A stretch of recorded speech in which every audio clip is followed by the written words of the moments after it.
Habari ya muda huu, karibu leo tujifunze kuhusiana na ugonjwa wa kichwa maji. Umewahi kuona watoto mitaani wana vichwa vikubwa, wanaitwa vichwa maji. Sasa ule huwa ni ugonjwa na una sababu zake.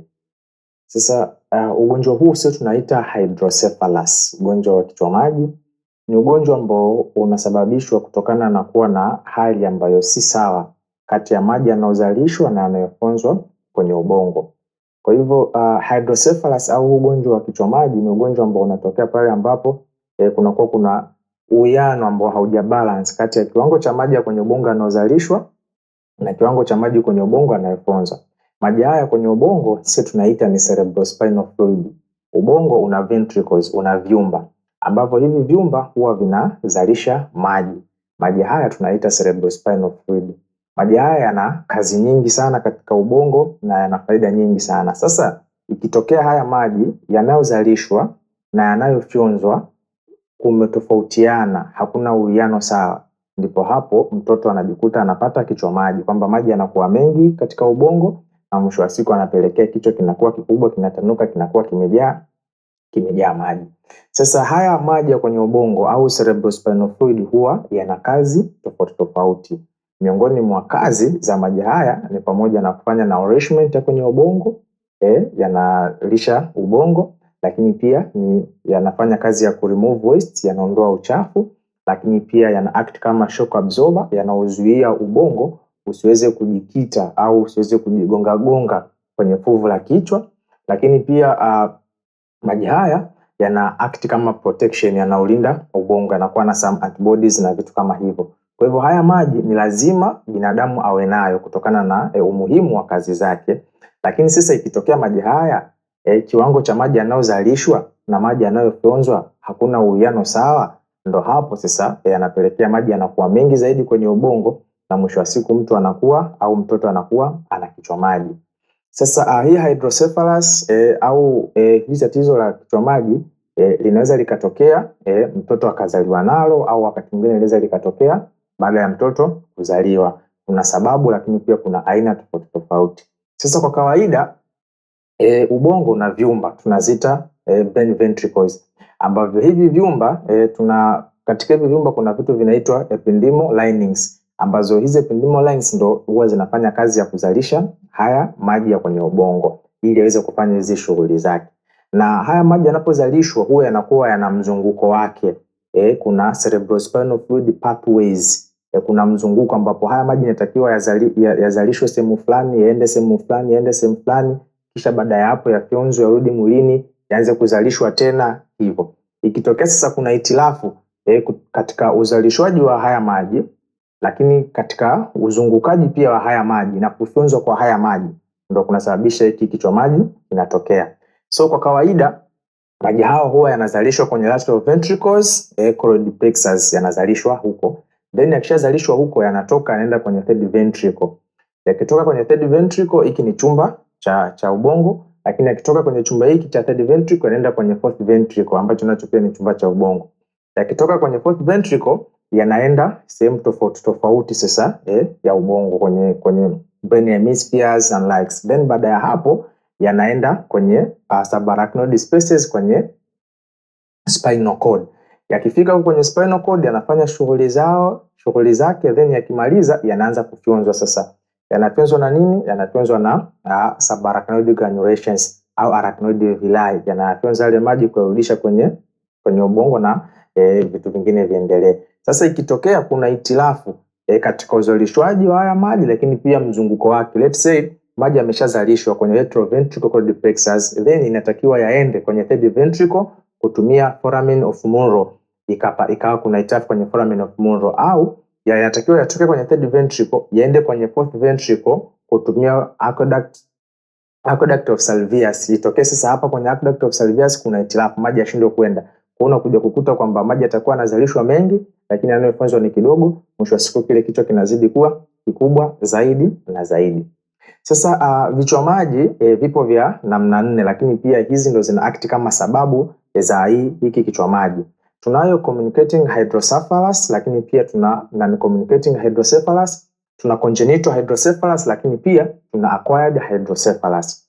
Communicating hydrocephalus inatokea pale ambapo kunakuwa kuna abnormal au kunakuwa kuna reduced absorption of CSF, kwamba kiwango cha CSF kinachofyonzwa kinakuwa ni kidogo ukilinganisha na kiwango cha CSF ambacho kimezalishwa, kwamba maji yanayofyonzwa ni madogo lakini yanayozalishwa ni mengi. Kwa hivyo unakuja kujikuta maji kwenye ubongo yanazidi kuwa mengi na mtoto anapata kichwa maji. Na miongoni mwa sababu ambazo zinasababisha kuwa kuna reduced absorption ni pamoja na kuwepo kwa malformation of the arachnoid villi, kwamba vile vitu ambavyo vinatakiwa vifyonze yale maji vinakuwa havijatengenezeka vizuri. Lakini pia wakati mwingine inaweza kuwa ni kwa sababu ya infection, kuwepo kwa maambukizi kunaweza pia kukasababisha ile absorption ya cerebrospinal fluid ikawa impaired, ikawa haiwezi kufyonzwa vizuri, kwa maji kwenye ubongo yakabaki mengi, mwisho wa siku kichwa kikawa kikubwa kikaanza kujaa maji.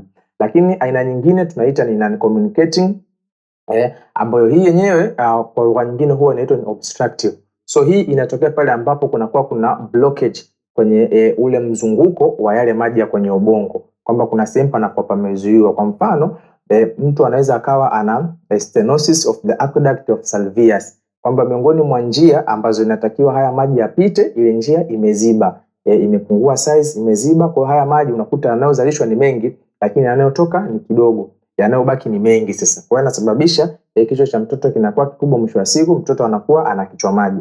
Lakini pia inaweza kuwa ni kwa sababu ya gliolysis, ambayo hii ni sawa na kusema leukocytosis kwenye systemic circulation, kwamba mtoto anakuwa ana vimelea vya magonjwa wengi. Kwa mfano mtoto akiwa na intrauterine viral infections, mtoto akipata maambukizi ya virusi akiwa tumboni mwa mama yake. Lakini pia kuna issue like fibromatosis, inaweza pia ikamletea shida. Neurofibromatosis inaweza pia ikamletea shida.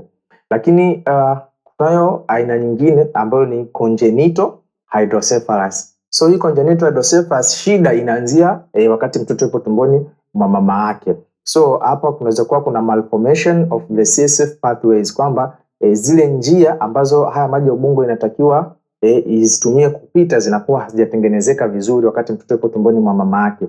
Kwa hiyo hii inapelekea kwamba maji ya ubongo yanatengenezwa au yanazalishwa, lakini yanakuwa hayawezi kuzunguka vizuri kutokana na malformation ya zile pathways. Kwa hivyo kichwa kinajikuta kinajaa maji.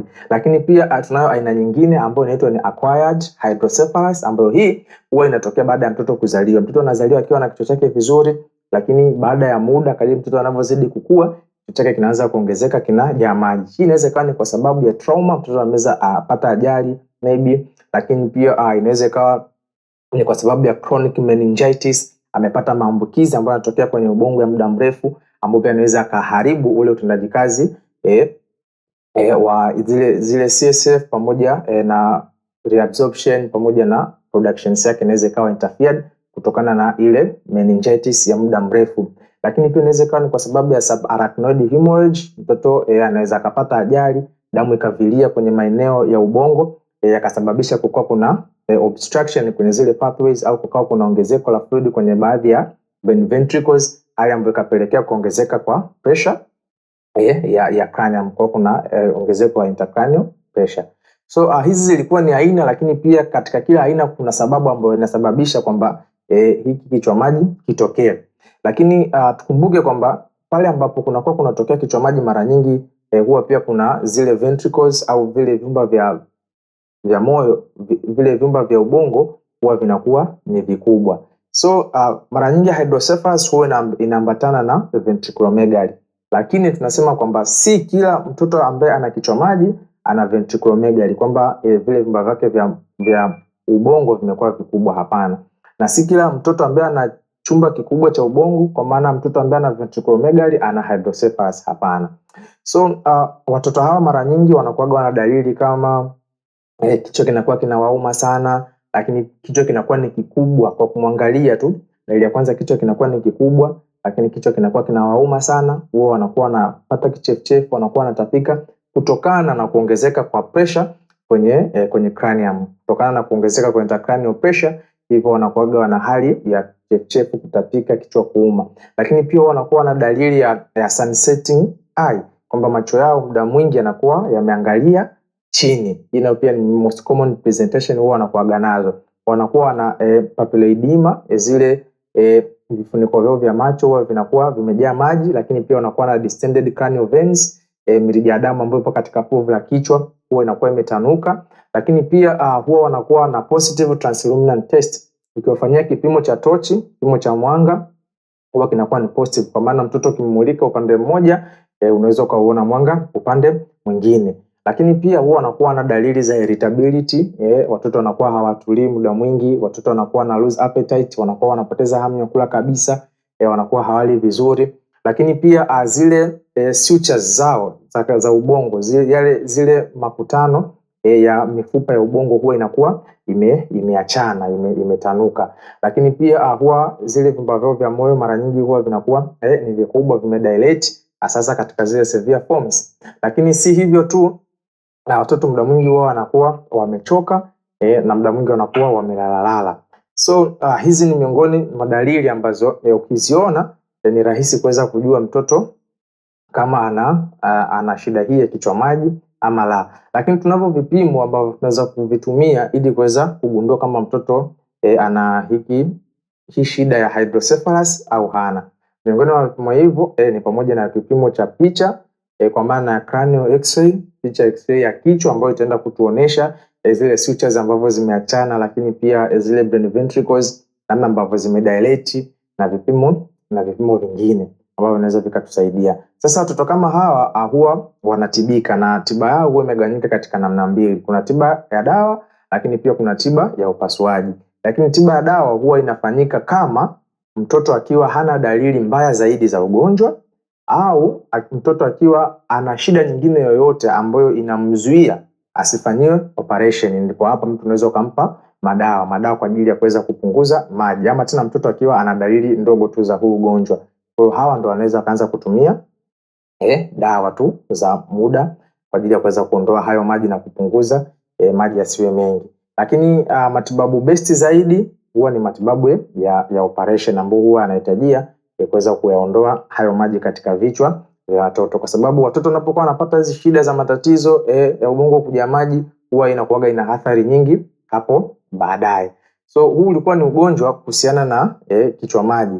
Sio kuona mtoto amepata shida hiyo kaisa labda amerogwa, jamii ianze kumtenga, ianze kumfikiria vibaya. Hapana. Kutokana na ukubwa wa vichwa vya wale watoto, watu huwa wanaweza kufikiria tofauti. Huu ni ugonjwa ambao unatibika, lakini mara nyingi huwa hatuprefer sana kufanya operation. Mara nyingi huwa watoto wa hizi shida huwa wanapewa dawa ambazo zinasaidia tu kupunguza hayo maji katika ubongo zao, na wanaishi maisha ya kawaida kama wanavyoishi watu wengine.